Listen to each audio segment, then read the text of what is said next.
स्वरूप शून्यमेव समाधि, अर्थात जब ध्यान इतना प्रगाढ़ हो जाए कि उसमें साधक का स्वरूप शून्य हो जाए, उसे समाधि कहते हैं। केवल वो जो अर्थ है, वो विषय है जिसके ऊपर ध्यान कर रहा था, चित्त में निरंतर वही बना रहता है। ये समाधि की प्रारंभिक अवस्था है। क्योंकि ध्यान में, जैसे मैंने बताया था ध्यान की त्रिपुटी के बारे में आपको, कि ध्यान में जब तक तीन चीजें बनी रहती हैं, ध्याता को अपने होने का अनुभव बना रहता है और ध्यान की प्रक्रिया चलती रहती है, जो अर्थ है, जो विषय है, वो भाषित होता रहता है। तो जब तक ये तीनों चीज रहती हैं, तब तक कि वो कितने ही घंटे का अभ्यास हो जाए, तब तक वो ध्यान ही कहलाता है। लेकिन जब ध्यान में इतनी प्रगाढ़ता आ जाती है कि अब साधक को अपने स्वरूप का भान नहीं होता, स्वयं का स्वरूप है वो शून्य हो जाता है, उसी को पतंजलि समाधि कहते हैं। और समाधि यहाँ दो प्रकार की बताई उन्होंने समाधि के प्रकरण में। पहली समाधि में कहते हैं संप्रज्ञात, उसको नाम दिया है, और संप्रज्ञात के चार भेद बताए हैं। इसी में फिर जो दूसरी बताई है संस्कार से सो अन्य, अगले सूत्र में 17वें सूत्र में है समाधि पाद के, वितर्क विचारानंदा अस्मिता रूपानुगुमात संप्रज्ञात, अर्थात चार प्रकार की संप्रज्ञात है समाधि। वितर्क विचार आनंद और अस्मिता के भेद से ये जो पहली समाधि है, ये चार भेद की है। और फिर अगले सूत्र में वो कहते हैं क्यों कहा, क्योंकि इनमें कोई ना कोई संस्कार बना रहता है चित्त में।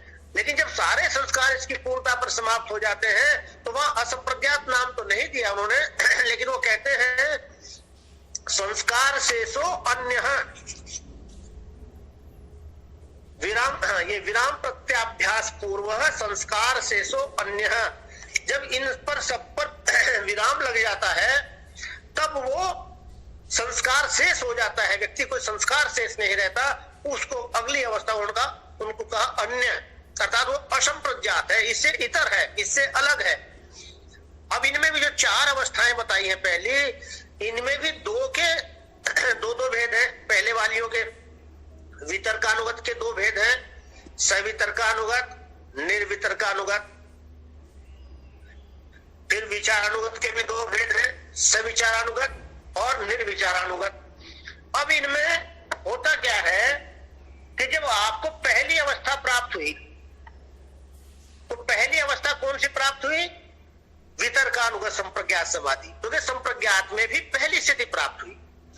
अब यहाँ जो स्थूल विषय आपका मैंने बताया था कि प्रारंभ में साधक का कोई ना कोई स्थूल विषय ही होता है जिसके ऊपर वो ध्यान करता है। पांच भौतिक होता है, जो दृश्यगत जगत है, जो इंद्रियों की पकड़ में है, उसी के ऊपर तो ध्यान करता है ना। तो जो स्थूल विषय से संबंधित चित्त में विचार चलते हैं, जिनको ध्यान कहा गया है, उसको वितर्क नाम से पुकारा है पतंजलि ने। या तो एक आगे स्थूल विचार है, स्थूल तत्व से संबंधित विचार है, तो उनको वितर्क का नाम दिया। अब जो वितर्कानुगत संप्रज्ञात समाधि पैदा हुई, उसके दो भेद हो गए, एक तो सवितर्कानुगत और एक निर्वितर्कानुगत। यहां इस अवस्था को उन्होंने समापत्ति नाम दिया। जब साधक का ध्यान इतना प्रगाढ़ हो गया कि अब अपने होने का ज्ञान नहीं रहा, केवल उस विषय का चिंतन करता रहता है, तो उस अवस्था में क्या होता है उसका वर्णन करते हुए पतंजलि कहते हैं, क्षीण वृत्तेर विजातस्यैव मनेर ग्रहित ग्रहण ग्राह्येषु तदस्तज्जनता समापत्ति, अर्थात धीरे धीरे चित्त में निर्मलता आने लगती है। क्यों आने लगती है? कि जो वृत्तियां हैं वो क्षीण होने लगती हैं, कमजोर पड़ने लगती हैं, और दूसरे विषयों से संबंधित जो वृत्तियां हैं, विचार हैं, वो शांत होने लगते हैं, और उनके शांत होने से चित्त में निर्मलता आने लगती है। और निर्मलता कैसी हो जाती है? और मणि का उदाहरण दिया, जैसे मैंने चित्त में भी आपको मणि बताया था कि मणि कैसी होती है, वो पारदर्शी होती है, स्पष्ट होती है, और जिस भी वस्तु के संपर्क में होती है उसके आकार को ग्रहण कर लेती है। तो मणि की भांति, ये कहा कि मणि की भांति चित्त निर्मल हो जाता है। फिर क्या होता है? ग्रहण ग्राह्येषु, गृहीत ग्रहण और ग्राह्येषु तीन चीजें हैं। एक तो ग्रहण करने वाला है, और एक ग्रहण है जिसके माध्यम से ग्रहण किया जा रहा है, जो साधन है, और एक ग्राह्य है जो जिस विषय का ग्रहण किया जा रहा है। ये जब तीनों मिलकर एक हो जाते हैं, क्योंकि स्वरूप तो भूल गया अपना साधक जो ग्रहण करने वाला है, वो इस विषय में ही मिल गया जिस विषय का ग्रहण किया जा रहा है, और जो साधन है, चित्त है, अस्मिता है, वो सारे मिलकर एक हो जाते हैं, अलग अलग अनुभूति नहीं होती। तो इसी को वो कहते हैं समापत्ति। ये समापत्ति की अवस्था है। अब जैसे मैंने आपको बताया था कि ध्यान में 3 चीजें बनी रहती हैं, ध्याता, ध्यान और ध्येय, वैसे ही यहाँ इस वितर्कानुगत संप्रज्ञात समाधि की जो पहली स्थिति है, जिसको हमने सवितर्कानुगत कहा, उसमें भी 3 चीजें रहती है। वो कहते हैं तत्र शब्दार्थ ज्ञान विकल्प संकीर्णा सवितर्का।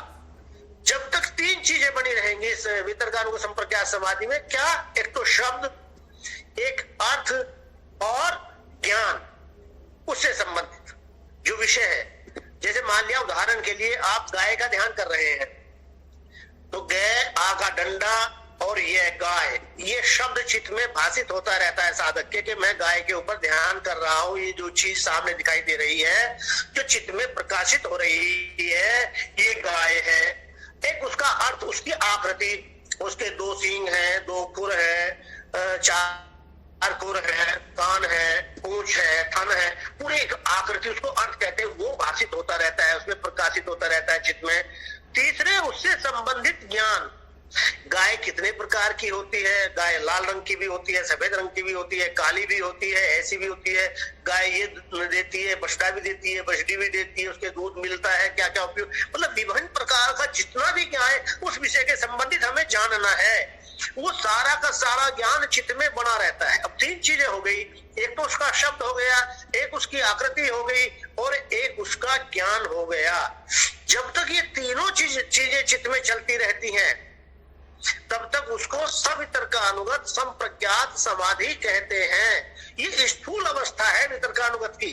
लेकिन जब साधक और निर्मल हो जाता है उसका चित्त, तो अगले सूत्र में वो कहते हैं स्मृति परिशुद्ध स्वरूप शून्यवार्थ मात्र निर्भाषा निर्वितर्का, कि जब साधक का चित्त इतना निर्मल, ज्ञान इतना निर्मल हो जाता है, स्मृति कहा है, स्मृति के लिए ज्ञान, जब जानते जानते इसका अभ्यास करते करते ज्ञान इतना निर्मल हो गया है, परिशुद्ध हो गया है, कि अब उसके बारे में जो जानना था वो सब कुछ जान लिया। अब वो दोनों शेष हो गया। फिर आदमी, जैसे आप किताब पढ़ लेते हैं तो क्या खोल के फिर दोबारा पढ़ना शुरू करते हैं उसे? नहीं, उसको आप बंद करके रख देते, भाई ये तो मैंने पढ़ लिया। अब इन दोनों का भी शून्य हो जाता है, जो उसका शब्द है और जो ज्ञान है, ये दोनों शून्य हो जाते हैं। अब केवल अर्थ मात्र प्रतीति होती रहती है, बस केवल उसका फोकस बना रहता है चित्त में, शांत हो गया चित्त, क्योंकि जो उस विषय के संबंध में जानना था वो पूर्ण रूपेण जान लिया। तो इसको कहा निर्वितर्कानुगत संप्रज्ञात समाधि। अब उसने निर्वितर्क, सारे वितर्क जो उससे संबंधित जो स्थूल विचार थे, वो स्थूल विषय से संबंधित जो विचार थे, वो सारे के सारे शांत हो गए। अब अपने आप जो केवल अर्थ है, जो विषय है, उसी का चित्त में भाषित हो रहा है, बाकी कोई और कुछ विचार नहीं है, सब शांत हो गया है। इसको कहते हैं निर्वितर्कानुगत संप्रज्ञात समाधि। यहाँ आकर कुछ भाष्यकार ये कहते हैं कि साधक यहाँ आकर सारे स्थूल विषयों को जान लेता है, जितने भी 5 भौतिक जगत है उस सारे को जान लेता है। लेकिन मुझे लगता है कि शायद उनके कहने का तरीका दूसरा हो सकता है। ऐसा नहीं है कि भाई किसी ने समाधि की इस अवस्था को सिद्ध कर लिया तो संसार के, इस ब्रह्मांड के जितने भी विषय हो सबको जान जाएगा। ये असंभव है, क्योंकि विषय इतने हैं, असंख्य हैं, कल्पना नहीं कर सकते हम जितने विषय हैं उसमें। लेकिन हाँ, होता क्या है कि एक फार्मूला उसके हाथ लग गया। जैसे आपको गणित का एक फार्मूला हाथ लग जाए, आप सीख ले उस फार्मूले को, अब उस जितने भी प्रश्न होते हैं गणित के, आप चुटकियों में उनको सुलझा देते हैं। तो ठीक वैसी स्थिति यहाँ साधक के चित्त की हो जाती है, क्योंकि उसने संयम की स्थिति को प्राप्त कर लिया। जो मैंने आपको शुरू में बताया था कि जिस विषय में धारणा की, उसी विषय में ध्यान घटित हुआ, और उसी विषय में जब समाधि घटित हो जाती है तो वो संयम की स्थिति कहलाती है, जिसको पतंजलि त्रय में एकत्र संयम कहकर उद्बोधित करते हैं अपने उसमें सूत्रों में। तो जब संयम की स्थिति यहाँ स्थूल विषयों के ऊपर साधक को प्राप्त, क्या योग्यता आ जाती है कि जिस भी तो उसका साक्षात्कार उसको तुरंत हो जाता है, और हमें लगता है ये व्यक्ति तो 5 भौतिक जगत के बारे में सब कुछ जानता है।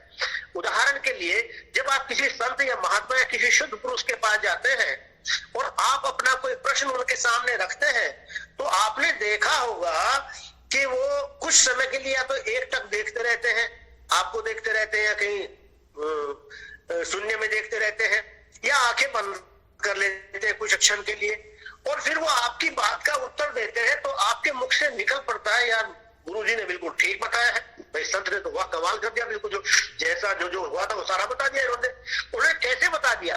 क्योंकि उनका चित्त संयमित हो गया था स्थूल विषयों के ऊपर। अब उन्होंने जैसे ही अपने चित्त को उस स्थूल विषय के ऊपर जो आपने वहां उपस्थित किया उनके सम्मुख, उन्होंने अपने चित्त को संयमित किया, तो उनको तुरंत उसका साक्षात्कार हो जाता है, जैसे हम आमने सामने बैठे हो, और वो सारा का सारा आपको बयां कर देते हैं। तो यहाँ आकर साधक के चित्त में ये योग्यता आ गई कि यदि अब वो पांच भौतिक जगत के किसी भी पदार्थ के ऊपर अपने चित्त को संयमित करता है, तो अब उसको तुरंत उसका ज्ञान हो जाता है। लेकिन यहाँ समाधि पूर्ण नहीं हुई है, अभी भी ठहरना नहीं है, क्योंकि अभी उसको स्वरूपावस्थिति प्राप्त नहीं हुई है। अब उसने स्थूल विषयों को तो जान लिया, लेकिन अगले विषयों को, उसको जो सूक्ष्म विषय है उनको जानना शेष है। और उसी प्रकार उनके जो सूक्ष्म विषय से संबंधित जो विचार है उनको पतंजलि ने विचार ही नाम दिया है। और विचारानुगत संप्रज्ञात समाधि के भी दो भेद किए हैं, सविचारानुगत संप्रज्ञात समाधि और निर्विचारानुगत संप्रज्ञात समाधि।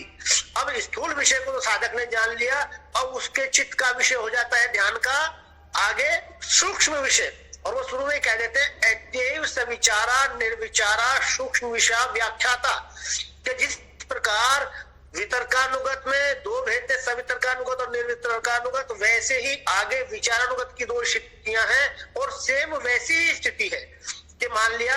और फिर आगे सूत्र और दिया है 45वां, सूक्ष्म विषयत्वम चालिंग अलिंग पर्यवसानम।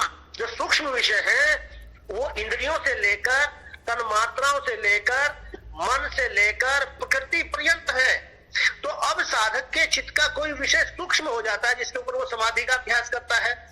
हम और आप तो नहीं जानते हैं सूक्ष्म जो विषय है वो कैसे हैं, लेकिन यहाँ अगर साधक को वो स्पष्ट दिखाई देने लगते हैं, जैसे मान लिया चक्षु इंद्रिय के ऊपर वो अपने समाधि घटित करता है, आगे की समाधि का अभ्यास करता है, तो चक्षु इंद्रिय कैसी है? पहले देखो चक्षु इंद्रिय ये शब्द उसके चित्त में बना रहता है, फिर एक उसकी आकृति वो कैसी है, और उससे संबंधित विचार, उससे संबंधित ज्ञान, चक्षु के क्या क्या कार्य हैं, कैसी होती है, वो सारा विश्लेषण उसके मन में चलता रहता है। तो जब तक ये तीनों चीजें वहां बनी रहेंगी, उस सूक्ष्म विषय से संबंधित शब्द, उस सूक्ष्म विषय की आकृति और उस सूक्ष्म विषय से संबंधित ज्ञान, जब तक ये तीन चीजें बनी रहेंगी विचारानुगत में, तो वो पहली स्थिति कहलाई जाएगी सविचारानुगत संप्रज्ञात समाधि। लेकिन जब इसका अभ्यास साधक और करता रहता है समाधि में, और ज्ञान और निर्मल होता चला जाता है, तो पहले निर्वितर्कानुगत की भांति वहां भी इन दो का लोप हो जाता है, शब्द का और ज्ञान का। अब केवल उस सूक्ष्म विषय का ही जो आकृति है वही चित्त में भाषित होती रहती है। इसी को निर्विचार, क्योंकि सारे विचार शांत हो गए हैं, अब कोई भी विचार जानने योग्य नहीं है उस सूक्ष्म विषय के संबंध में जो जानना शेष रह गया हो, क्योंकि सारे विचारों को जाना जा चुका है। तो इसलिए उसको कहा निर्विचारानुगत संप्रज्ञात समाधि। और ये कहते हैं कि यहाँ तक की जो भूमि है आपकी चित्त की, उसमें कोई ना कोई बीज बना हुआ है। वितर्कानुगत में क्या था? कोई ना कोई स्थूल विषय जिसके ऊपर आप चिंतन कर रहे थे, उसका संस्कार, उसका बीज बना हुआ था। और सूक्ष्म निर्विचारानुगत में, विचारानुगत संप्रज्ञात समाधि में कोई ना कोई सूक्ष्म विषय बना हुआ था। तो ये कोई ना कोई बीज था जो आगे बन सकता है, क्योंकि अभी पूर्ण रूपेण वैराग्य नहीं हुआ, अभी असंप्रज्ञात समाधि प्राप्त नहीं हुई, अभी विवेक ख्याति पैदा नहीं हुई। यहाँ से साधक के लौटकर आने की संभावना फिर बनी रहती है जगत में। इसीलिए शायद मैं विचार करता हूँ कि हम कह देते हैं कई बार कि यार ये तो महात्मा है, यार इसके भी जीवन में सारे दो गुण आ गए। फिर क्यों आ गए? क्योंकि अभ्यास छूट गया, और अभ्यास जब छूट गया तो जो चित्त निर्बल हुआ था वो चित्त धीरे धीरे फिर कलुषित होना शुरू हो गया। आगे बिल्कुल पूर्ण रूपेण अपने आत्म तत्व को तो जाना नहीं था, उससे पहले ही चित्त में विकृति आनी आरंभ हो गई। इसलिए उन्होंने कहा एव सबीज समाधि, यहाँ तक की जो समाधि है वो सभी समाधि है। निर्विष समाधि किसको कहा है? असंप्रज्ञात को। और असंप्रज्ञात अभी समाधि पैदा नहीं, प्राप्त नहीं हुई है। लेकिन एक बात होती है यहाँ, जब वो वितर्कानुगत को सिद्ध कर लेता है, विचारानुगत को सिद्ध कर लेता है, तो निर्विचार का एक प्रसाद प्राप्त होता है। वो कहते हैं निर्विचार वैशारद्य अध्यात्म प्रसाद। जब निर्विचार समाधि को व्यक्ति सिद्ध कर लेता है तो तब उसको जो आत्मा का ज्ञान होने का, प्राप्ति होने का कुछ नजदीक पहुंच जाता है, कुछ सुख मिलने लगता है। इसीलिए इसको एक प्रकार का आनंद आने लगता है उसको, क्योंकि अब वो अकेला रह गया है, अभी जाना नहीं अपने आप को, लेकिन सारे विचार शांत हो गए। अब जब सारे विचार शांत हो गए और आत्मा आनंद रूप है, तो वहां से एक प्रकार का आनंद सा उसको प्राप्त होने लगता है, क्योंकि आत्मा के नजदीक पहुंच गया है। तो उसका जो स्वरूप है, उसके स्वरूप का कुछ कुछ अनुभव उसको होने लगता है, आनंद का अनुभव होने लगता है। इसीलिए इसको आनंदानुगत संप्रज्ञात समाधि भी कहा है। आप विचार करके देखिए, मान लिया हमारे घर में पहले तो शादियां ब्याह हुआ करते थे, कहीं के दिन बारातें रुका करती थी। अब तो बारात घंटों में निपटा लेता है व्यक्ति, लेकिन उसी में बड़ा व्यस्तता हो जाती है, बहुत बड़ी परेशानी सामने उपस्थित रहती है आदमी के। जब तक बारात विदा नहीं रहती, बड़ी चिंताएं उसको घेरे रहती हैं, ये ना हो जाए, वो ना हो जाए। यदि आप कल्पना करके देखिए, आपके घर में ये मेहमान 1 सप्ताह के लिए, 10 दिन के लिए रुक जाएं, महीने के लिए रुक जाएं, तो आज क्या इतना धैर्य है कि आप आराम से अपना जीवन व्यतीत करते रहेंगे और मेहमानों को भी झेलते रहेंगे?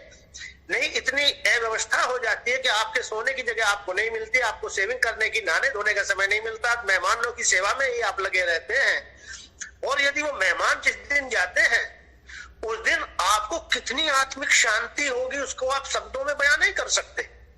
जब दिन भर से आप भागदौड़ कर रहे हैं, एक दिन की कुछ घंटों की बारात में ही जो घर वाले होते हैं वो इतने थक जाते हैं कि जैसे ही बारात विदा होती है, कोई यहाँ सो रहा है, कोई वहां सो रहा है, और कहते हैं यार अभी बाकी सब बाद में देखा जाएगा, अभी बैठ के आराम करने दो। और उसमें जो अनुभूति उस समय शांति की होती है, उसमें आप कल्पना नहीं कर सकते, उसको शब्दों में बयान नहीं कर सकते। बाजार में बड़ा कोलाहल हो रहा हो, कुछ भी सुनाई न दे रहा हो, इतनी चिल्लप हो रही हो, और एकदम से शांति छा जाए वहां पर, आपको कैसा लगेगा, कैसी अनुभूति होगी, उसको शब्दों में बयान नहीं कर सकते। अब जब आप स्थूल में इतना आपको आनंद आता है कि शब्दों में आप बयान नहीं कर सकते, तो अब आप कल्पना करके देखिए कि जिस मनुष्य के, जिस साधक के चित्त में बहुत से जन्मों से ये विचार रूपी मेहमान बैठे हुए थे, मेहमान घर में है और घर वाला बाहर हो जाता है, उसको जगह नहीं मिलती घर में बैठने की, ऐसी स्थिति थी अब तक कि जो आत्म तप इस घर में था, वहां इतने विचार थे, इतने मेहमान थे कि वो बेचारा बहिर्मुख होता रहता है, बाहर की ओर ही भागता रहता है, उनकी सेवा में ही लगा रहता है। जब ये सारे विचार रूपी मेहमान चले जाते हैं, निर्विचार हो गया चित्त बिल्कुल, तो फिर क्या कहा? निर्विचार वैशारद्य अध्यात्म प्रसाद, एक आनंद की प्राप्ति होने लगती है। अहम अस्मि ये भान होने लगता है, मैं भी हूँ, मैं भी हूँ। ये इस प्रकार का ज्ञान साधक के चित्त में होगा। और मैं में तो आपने देखा ही है, मैं में कितना आनंद होता है। और यहाँ तो वो विशुद्ध अहम में हो जाता है, क्योंकि अब सारे जो स्थूल विषय थे, सारे जो सूक्ष्म विषय थे, वो सारे निरुद्ध हो गए, सारे समाप्त हो गए। तो आनंद की स्थिति आ जाती है, इसको कहते हैं आनंदानुगत संप्रज्ञात समाधि। और जब साधक, कई लोग क्या सोचते हैं यही आकर के मुक्ति मिल गई, लेकिन यहाँ आकर भी वापिस आने की संभावना है। क्यों? क्योंकि अभी आनंद तो प्राप्त हो रहा, उसी में फिर अहम जागृत हो जाता है, अहम की तुष्टि होने लगती है, वहीं से फिर आदमी नीचे आने की संभावनाएं बनी रहती हैं। क्योंकि अभी परम वैराग्य जो बताया था, जो मैंने शुरू में बताया था, परम पुरुष खाते गुण वैतृष्णम, वो ब्रह्म वैराग्य की प्राप्ति नहीं हुई है।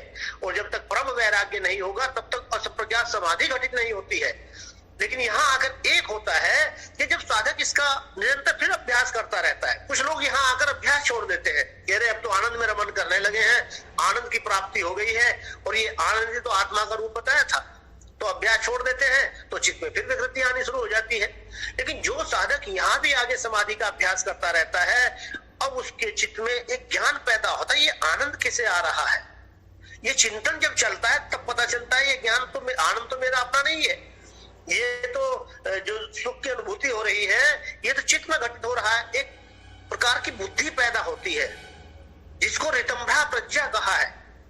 ये कहते हैं ऋतंभ्रा तत्र प्रज्ञा, निर्विचार समाधि के अध्यात्म के प्रसाद के बाद में एक ऋतंभ्रा प्रज्ञा पैदा होती है। ऋत किसको कहते हैं? जो तीनों कालों में एक सा रहता है, जो कभी बदलता नहीं है, सत्य बदलता रहता है।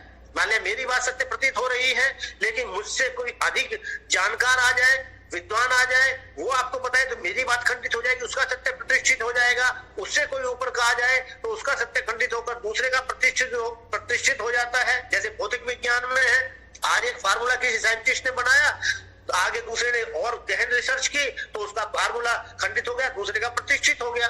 ये सत्य होता है। लेकिन जो ऋत होता है वो त्रिकाला बाधित होता है, जो पहले भी वैसा ही था, आज भी वैसा ही है और कल भी वैसा ही होगा। जैसे हमारे ऋषियों का ज्ञान है, जो उसका वैदिक काल में उपयोगिता थी वही आज भी है और वही आगे भी रहेगी। इसको ऋत ज्ञान कहते हैं। एक ऐसी बुद्धि जो पूर्ण रूपेण साक्षात्कार करा देती है विषय का, जो जैसा है वैसा दिखाने में समर्थ हो। इसके दो लक्षण बताते हैं वो आगे। श्रुतानुमान प्रज्ञाभ्या मन्य विषया विशेषार्थत्वात्, कि सुने गए और अनुमान किए गए से जो विशेष ज्ञान कराने वाली होती है वो ऋत प्रज्ञा होती है। एक मोटा सा उदाहरण लीजिए आप, उससे समझ में आ जाता है। मान लिया किसी के विषय में मुझे आपने बताया कि सर ऐसे ऐसे हमारा भाई है या कोई रिलेटिव है, सर ऐसे ऐसे है, यहाँ की गुरुकुल कांगड़ी में उसकी नौकरी लग सकती है क्या? मैंने कहा भाई बायोडाटा भेज देना, अपना दे देना। आपने बता भी दिया और बायोडाटा भी दे दिया मुझे। अब ये सुनने में आ गया, सुनने की वो जानकारी उस व्यक्ति से संबंधित मैंने अब मेरे पास पहुंच गई और उसको पढ़कर या आपसे सुनकर मैंने एक अनुमान भी लगाया कि वो व्यक्ति ऐसा ऐसा होगा। लेकिन जब उस व्यक्ति का साक्षात्कार होता है मुझसे, जब मुझसे मिलने आता है, मैंने कहा भाई भेज देना, आपको मिलने के लिए आ जाएगा, तो तब तीन प्रकार के वाक्य हो सकते हैं। आपने सुना होगा, देखा होगा, किसी के साथ में बोले भी होंगे कि भाई यार जैसा आपके बारे में सुना था आप तो ठीक वैसे ही है। एक वाक्य ये हो सकता है। दूसरा वाक्य हो सकता है कि भाई यार जैसा आपके बारे में सुना था आप तो उससे भी बढ़कर हैं, आप तो वास्तव में बड़ा अच्छा ज्ञान है, आपको तो बहुत आपने मेहनत की है, ये भी हम बोल सकते हैं। और तीसरा हम ये भी बोल सकते हैं कि यार जैसा आपके बारे में सुना था, जैसा आपके बायोडाटा से लग रहा था, वैसे तो आपने कहीं से फर्जी डिग्री ले ली, शायद आपने, आपको तो कुछ भी ज्ञान नहीं, कुछ भी नहीं जानते। अब ये विशेष ज्ञान कब पैदा हुआ? जब आमना सामना हो गया। तो ठीक ऐसे ही यहाँ इस स्थिति में ये ऋतंभ्रा प्रज्ञा क्या होती है? बिल्कुल उसी साक्षात्कार की भांति सारा ज्ञान करा देती है। तो इसी की अवस्था, यही इसी को विवेक ख्याति नाम दिया गया है। इससे विवेक ख्याति के माध्यम से आदमी साधक क्या करता है? फिर वो अस्मिता को जान लेता है, कहता अच्छा ये आनंद तो चित्त में घटित हो रहा है, चित्त के कारण मुझे अनुभूत हो रहा है। भाई जो अनुभूत होगा वो कोई दूसरी चीज है ना, आनंद मेरा स्वरूप है, लेकिन मुझे ही आनंद अनुभूत हो रहा है। तो क्यों ऐसे हो रहा है? कि वो चित्त के माध्यम से हो रहा है। और ये चित्त क्या है? कि तो प्रकृति का कार्य है। और जब तक ये चित्त मेरे साथ में संपर्क है तब तक तो मैं बंधन में हूं ही, क्योंकि अस्मिता के कारण ही, इस त्रिगुणात्मक चित्त के कारण ही सब कुछ घटित हो रहा था। तब जो सुख दुख ज्ञान अज्ञान जो कुछ भी घटित हो रहा था वो इसी में घटित हो रहा था। तो फिर कहते हैं जब इस संस्कार का भी निरोध हो जाता है, तस्यापि निरोधे सद निरोधा निर्बीज समाधि। जब साधक का जो ये विवेक ख्याति का संस्कार है, जब ये भी निरुद्ध हो जाता है, और ये कब निरुद्ध होगा? जो मैंने परम वैराग्य के बारे में आपको बताया था कि तत्परम पुरुष ख्यातेर गुण वे तृष्ण्यम, दोनों चीजों से उसको वैराग्य हो जाए साधक को, इन गुणों से भी, चित्त से भी। उनका तात्पर्य यहाँ चित्त से, कि चित्त से भी उसको वैराग्य हो गया कि भाई मुझे चित्त से क्या लेना। और विवेक ख्याति ज्ञान से भी, क्योंकि ज्ञान में बड़ा अहंकार होता है। आपने लोक में भी देखा होगा, जो ज्ञानी मानते हैं अपने आप को या ज्ञानी है, उनके अंदर बहुत अहंकार होता है, अपने सामने किसी को कुछ नहीं समझते। पढ़ाना एक तो विशेषण ही ऐसे लगाते हैं। आजकल के भी मैंने देखे विद्यार्थी योगाचार्य प्राणी कैसे शब्दों का प्रयोग करते हैं, जो महाराज है, महंत है, 100 श्री 1008 से 108, वो विभिन्न प्रकार के संबोधों पर बड़ा गर्व होता है उस पर। तो ये अहंकार जाना बड़ा मुश्किल है ज्ञान का। और विवेक ख्याति तो इससे भी उच्च कोटि का ज्ञान है, परम ज्ञान है, परम संख्यान है, उसके प्रति वैराग्य होना तो बहुत बड़ी बात है। अब साधक को यदि इन दोनों से वैराग्य हो जाता है, विवेक ख्याति से भी और इस चित्त से भी, गुणों से भी, तो तब उसको निर्बीज समाधि घटित होती है। पतंजलि कहते हैं असंप्रज्ञात समाधि, जिसे हम नाम देते हैं, वो समाधि घटित होती है। और ये असंप्रज्ञात समाधि ही व्यक्ति की मुक्ति का कारण बनती है। यहाँ दो प्रकार की स्थिति होती है असंप्रज्ञात समाधि में। एक तो कुछ लोग कहते हैं उसको जीवन मुक्त हो जाता है वो व्यक्ति। दो स्थितियां बताइए मुक्ति की, एक जीवन मुक्त आपने सुनी होगी, एक विधेय मुक्त। उसको दोनों प्रकार से जो लोग हैं उसकी व्याख्या करते हैं। कुछ तो लोग कहते हैं कि जीवन में रहते हुए जीवन के धर्मों से प्रभावित नहीं होता, उसको जीवन मुक्त कहते हैं। और जब उस शरीर की आवश्यकता उसको नहीं रहती, सारे संस्कार दग्ध बीज हो जाते हैं, तो वो शरीर का भी त्याग कर देता है, तो उसको विधेय मुक्ति प्राप्त हो जाती है। जैसे मैंने कुम्हार के चाक का आपको उदाहरण दिया था कि कुम्हार का चाक घुमा रहा है डंडे से कुम्हार, फिर उसने डंडा एक साइड में रख दिया, लेकिन चाक में फिर भी गति बनी रहती है। अब यहाँ इस असंप्रज्ञात समाधि को प्राप्त करने के पश्चात साधक का कोई भी अगला कर्म ऐसा नहीं हो सकता जो उसका संस्कार पैदा करे। वो सारे के सारे निष्काम हो जाते हैं, जो गीता में बताया है, क्योंकि अनासक्त भाव से काम होते हैं और वो किसी कामना से कर्म नहीं करता, बल्कि उसकी एनर्जी इतनी प्योर हो गई है, इतनी सकुनी हो गई है कि उस शरीर के माध्यम से जो भी कार्य संपादित होते हैं वो सारे के सारे कल्याणकारी ही होते हैं।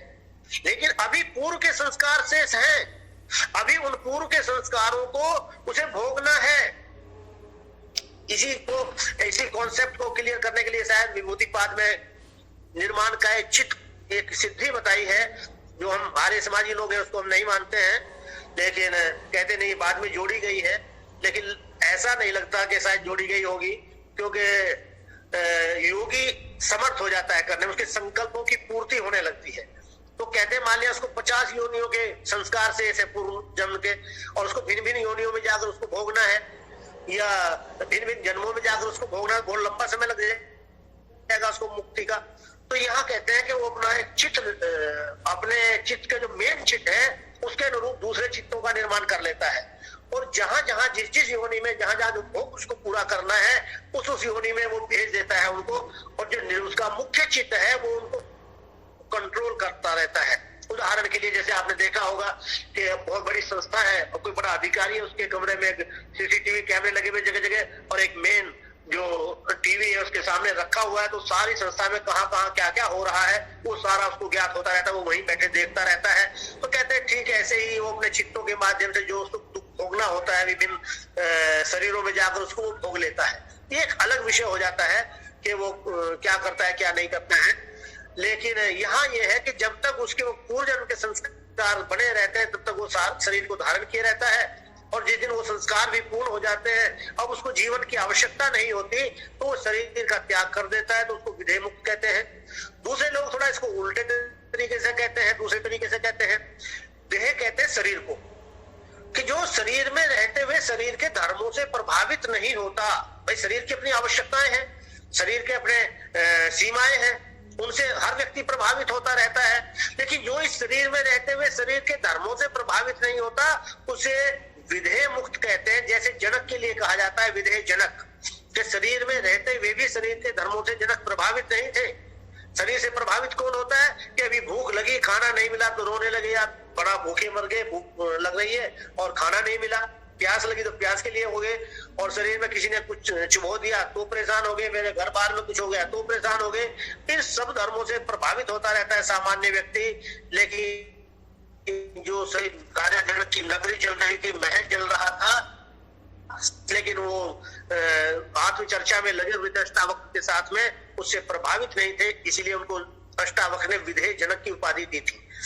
और कहते हैं जब ऐसे व्यक्ति को सारे संस्कार दग्ध बीज हो जाते हैं, फिर इस जीवन की भी आवश्यकता नहीं होती और वो जीवन का त्याग कर देता है, तो जीवन मुक्त हो जाता है। बातें आप किसी भी तरीके से कह ले, बात वही है कि जब तक आपके पुराने संस्कार शेष है तभी तक उसका जीवन चलता रहता है संप्रज्ञात समाधि की पूर्णता के पश्चात। बाकी जब वो संस्कार भी दग्ध बीज हो जाते हैं, सारे संस्कार दग्ध बीज हो जाते हैं, तो वो मुक्ति को प्राप्त कर लेता है। ये समाधि मार्ग बताया है। अब वो साधक अपने स्वरूप में प्रतिष्ठित हो जाता है, जो कैवल्य कहा है पतंजलि ने, केवल अकेला हो जाना। अब उसके बाद अकेला तो असंप्रज्ञात समाधि के प्राप्त होते ही हो गया, क्योंकि कोई भी विषय नहीं रहा, न स्थूल विषय रहा, न सूक्ष्म विषय रहा, न विवेक ख्याति रही, न आनंद की प्राप्ति की कोई भावना रही। अब तो सबसे वैराग्य हो गया, तो अकेला अपने आप हो जाता है, अपने स्वरूप में प्रतिष्ठित हो जाता है। ये है समाधि, जो मैंने आपको संक्षेप में चर्चा की। किताब में पढ़ेंगे तो बड़े डिटेल में है, आप बड़ा उसको और अच्छे से पढ़ के समझ में आएगा। जो कुछ प्रश्न रह गए होंगे मेरे, उसमें भी यदि आप पढ़ेंगे खुद पुस्तक को, योग सूत्र भाष्य को, किसी को अच्छे को, तो सारी चीजें आपको समझ में आ जाएंगी। ठीक है भाई।